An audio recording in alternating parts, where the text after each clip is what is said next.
अपनी मनमानी करने की पूरी स्वतंत्रता मिलती। तो ये बिल्कुल मुमकिन ही नहीं था कि विपक्ष उनका साथ दे।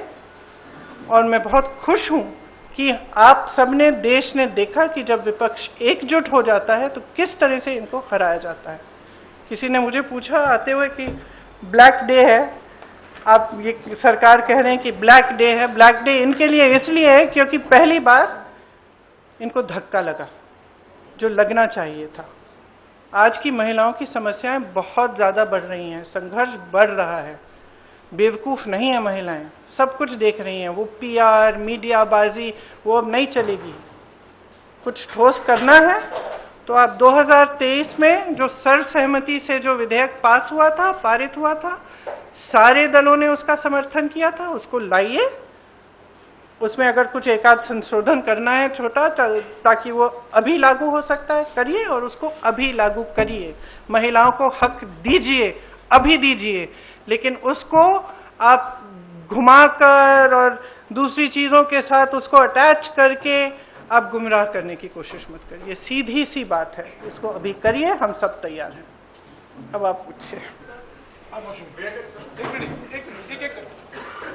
मेरा सवाल आपसे ये है,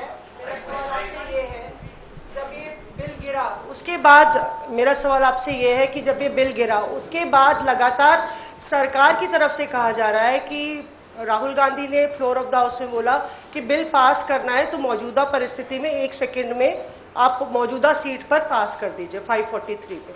तो क्या विपक्ष उसके लिए तैयार होगा? अभी तो मैंने आपने बोला जो 2023 वाला बिल है, पर अगर मौजूदा सीट 543 है, वही तो है। 2023 का जो विधेयक है उसमें ये था कि इन्हीं सीटों में से आप 33% महिलाओं को देंगे। मैम उसमें लिखा था कि सेंसस के बाद डिलिमिटेशन होगा और उसके बाद तय की जाएगी, जो भी सीट होंगी उस पे 1/3 मिलेगा। तो यानी कि सीटें बढ़ती, पर नहीं, 543 में से ही था। तो उसके लिए आप लोग तैयार हैं? हाँ, बिल्कुल तैयार है।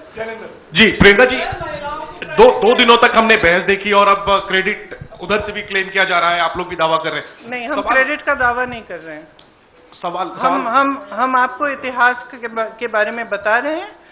कांग्रेस पार्टी ने 1928 में शुरू की ये बात, और कांग्रेस पार्टी की ही ये बात थी जिस वजह से आज आजादी के पहले दिन से महिलाओं को भारत में वोट डालने का मौका मिला और अधिकार मिला। तो मैम सवाल यह था कि बीजेपी और एनडीए पूरे देश में अभियान चलाने जा रही है। आपने देखा कि कल शाम को प्रदर्शन हुए, देश भर में प्रदर्शन हमने देखा बीजेपी की तरफ से, और ये दिखाने की कोशिश है कि महिला विरोधी है कांग्रेस और इंडिया अलायंस। इसकी काट में आप लोगों की तरफ से क्या कोई अभियान चलाया जाएगा? क्या रणनीति होगी कांग्रेस की और इंडिया अलायंस की इसकी काट के लिए? जो बात आप कह रही है वो देश के आम लोगों तक कैसे ले जाएंगी? देखिए, जैसे मैंने कहा,